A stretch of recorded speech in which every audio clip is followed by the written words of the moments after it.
L'île Marac, si vous avez vu le film de France 2 récemment, on nous y voit sur l'île Marac. Elle ne nous appartenait pas évidemment. On est sur l'équateur, pays chaud, plage de sable fin, cocotiers. L'île n'attire pas simplement les associations, mais aussi les investisseurs hôteliers. Australiens, dans ce cas-là, qui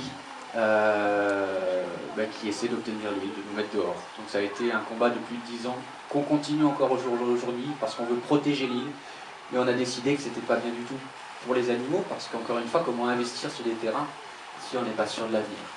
Donc il a fallu déménager, et c'est ce qu'on est en train de faire à l'heure actuelle, sur le nouveau site de Sumatra, à l'intérieur des terres, 8 hectares destinés aux infrastructures du projet à Sumatra. Donc vous voyez, arrivé en Indonésie en 1998, et simplement en 2012, on arrive à s'installer sur des terrains qui nous appartiennent, à Sumatra. Sur ces terrains, on y trouve quoi? Des grandes volières, où on a les gibbons en couple, isolés les uns des autres par la végétation, pour les animaux qui sont en cellule familiale. Donc des volières hautes de 6 mètres, longues de 12 mètres, en forme de losange. Bon, on a des équipes qui s'occupent des animaux, au nettoyage, au nourrissage, des cages de quarantaine, nouvelles cages de quarantaine, toujours en construction parce qu'on travaille en flux tendu, on a toujours des animaux qui arrivent. Ça c'est la clinique qui a été financée par les amis de Calahuète. On a lancé un appel et on est arrivé à collecter les fonds pour construire cette clinique sur Bornéo. On est en train de construire une autre sur Sumatra. Donc voilà, maintenant on n'a plus peur dans l'avenir puisque les terrains nous appartiennent, on peut vraiment donner le meilleur pour les gibbons. Et aujourd'hui, on en a 243. En fait, je suis arrivé il y a 3 jours en France et en arrivant à Paris, en ouvrant mon téléphone portable, je me suis rendu compte que mon équipe venait de recevoir un nouveau gibbon. C'est aussi l'une de mes fiertés, ça veut dire que je peux être devant vous aujourd'hui, vous parler de Calahuète, mais le projet là-bas fonctionne très très bien. Donc 243 gibbons, 5 espèces de gibbons, dont le gibbon de Klaus, une espèce endémique de l'ouest de Sumatra, sur les petites îles de Mentawai. Elle n'est absolument pas en captivité, et on a bon espoir de pouvoir les relâcher dans la nature, parce que l'habitat est encore bon là-bas, contrairement aux autres parties d'Indonésie où on a un problème d'huile de palme. Dans ces petites îles de Mentawai, on a un problème de tombe de brousse, donc du coup les gibbons ont été chassés, mais il y a toujours l'habitat. Donc du coup on peut facilement remettre des gibbons à l'intérieur, donc ça c'est un espoir. Pour le gibbon de Klaus, des siamans, gibbon de Muller, Alubardis, qu'on trouve à Bornéo. Alors, une équipe, évidemment, comme je vous l'ai dit, je peux me permettre d'être ici et vous présenter Calahuète, parce que justement, il y a une équipe sur le terrain, des soigneurs, des vétérinaires, etc. Et puis des gens qui me suivent depuis le début. En haut à droite, c'est Nanto, qui est avec moi depuis le début de Calahuète, qui gère maintenant le projet, qui est plus que mon bras droit. C'est quelqu'un qui sait tout faire, qui est toujours là avec la bonne solution pour venir en aide aux animaux et trouver des solutions à tout, parce que c'est beaucoup de système D. Vous savez que vous êtes au milieu de Bornéo. Et voilà, il sait tout faire. Moi j'aime souvent dire que vous, en Europe, vous avez des couteaux suisses. Moi j'ai Nanto, qui m'aide justement à résoudre plein de soucis. Puis voilà, 5 tonnes de fruits par semaine, c'est ce dont on a besoin. Mais sauver que les gibbons, ça veut dire envoyer le message aux populations locales que seuls les gibbons sont importants. Il faut sauver les gibbons, point barre. C'est pas du tout le message que Calahuète souhaite diffuser autour de ses activités. J'en ai beaucoup souffert quand je suis arrivé en Indonésie parce que les gens me regardaient et me disaient « Mais pourquoi tu t'intéresses aux gibbons? Les gibbons, c'est pas important. C'est les orang-outans qui sont importants. » Parce qu'il n'y avait eu que des organisations qui s'occupaient des orang-outans. Donc c'est important de dire les orang-outans c'est important, les gibbons c'est important, et puis tout le reste c'est aussi important. Donc si demain quelqu'un nous apporte un macaque, on se doit de le récupérer et de trouver une solution pour ce macaque, ou ce putain, ou ce lori. C'est une obligation, parce que dans cette démarche de préservation de la faune sauvage, c'est le message qui est extrêmement important, ce qu'on va diffuser autour de soi dans ces activités pour la protection de ces animaux. Donc pendant ces 15 ans, on a sauvé beaucoup d'autres animaux. Des centaines de macaques crabiers, détenus en captivité, on les récupère, on fait des groupes, on les relâche. Des groupes entrent dans les plantations traditionnelles des villageois. On arrive sur place, on attrape les macaques et on va les relâcher dans des zones plus sûres. Des dizaines de loris, ces petits primates nocturnes, toxiques, dont les braconniers arrachent les crocs pour pouvoir les vendre comme jouets vivants. Pareil, on arrive à relâcher quand la dentition le permet.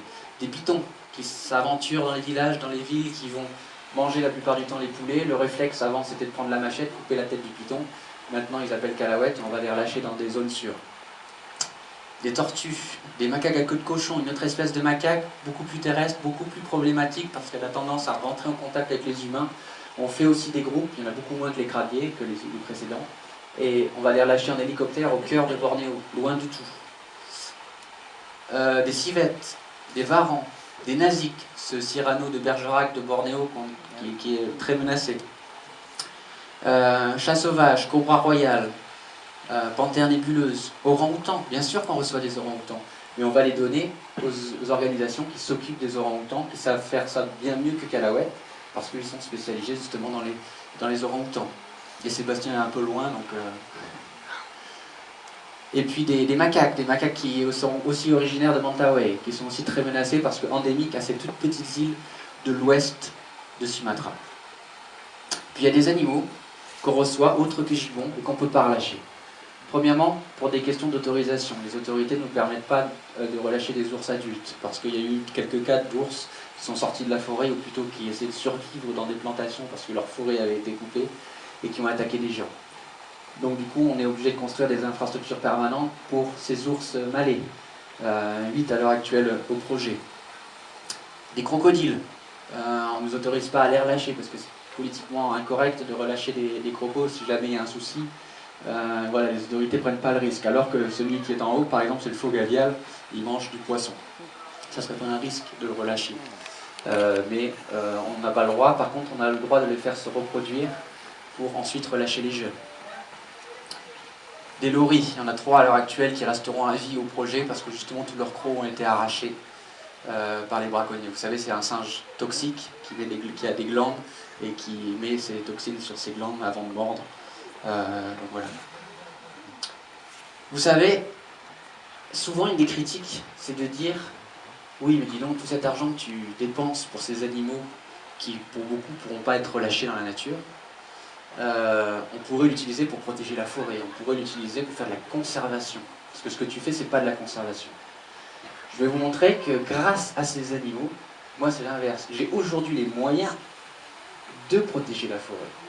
Parce que quand on fait venir des journalistes, par exemple, c'est eux qui vont faire en sorte qu'on va parler du projet, qu'on va avoir les moyens d'agir concrètement sur le terrain. Ils veulent voir des témoins, ils veulent voir, et c'est ces gibbons qui vont parler, simplement en étant là, de ce qui se passe, de la déforestation en elle-même. Et puis une philosophie, lorsqu'on fait de l'humanitaire, on doit se soucier de la condition de l'homme, de chaque individu, c'est normal. On va aider des populations, on va s'assurer du bien-être de chaque personne. Ben, ça devrait être exactement la même chose, de mon point de vue en tout cas, dans la conservation. Sauver les gibbons dans la forêt, c'est aussi important que de s'assurer du bien-être de ceux qui sont en captivité. De s'assurer du bien-être ou de la survie de chaque individu. Parce que les populations sont faites d'individus. Et ça, c'est vraiment Calaouet. De la conservation, mais aussi du bien-être animal. Pour ces animaux qui, pour certains d'entre eux, parce que positifs à des maladies humaines, par exemple, ne pourront jamais être relâchés dans la nature. Deuxième volet du projet, comme je vous l'ai dit, maintenant, on s'investit dans le sauvetage, dans la protection de la forêt. Et on ne va pas sauver la forêt, encore une fois, mais de la forêt. Parce que ça serait vous mentir de dire que Calaouet va sauver la forêt en Indonésie. Ce qu'on peut faire, c'est, si on a l'opportunité de sauver 10 hectares, 5 hectares, et bien on la saisit et on protège, on achète, on sauve 5 ou 10 hectares. Pas assez grand, trop petit pour certaines espèces. On ne se pose pas la question dans un premier temps, on sauve si on a l'opportunité de sauver de la forêt. Le petit rappel, c'est que là où il y a des plaines à Bornéo, il y a une très grande menace liée à l'huile de palme. Là où il y a du relief, on a une forêt plutôt épargnée pour le moment. Donc la priorité, c'est d'essayer de sauver la forêt dans les plaines.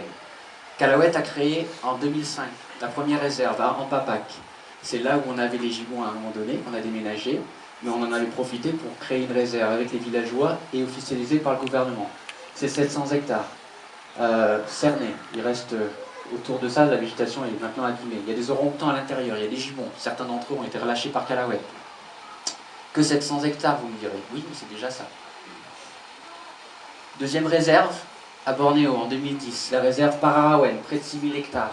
Une réserve d'État créée en 1979 par les autorités, jamais protégée contre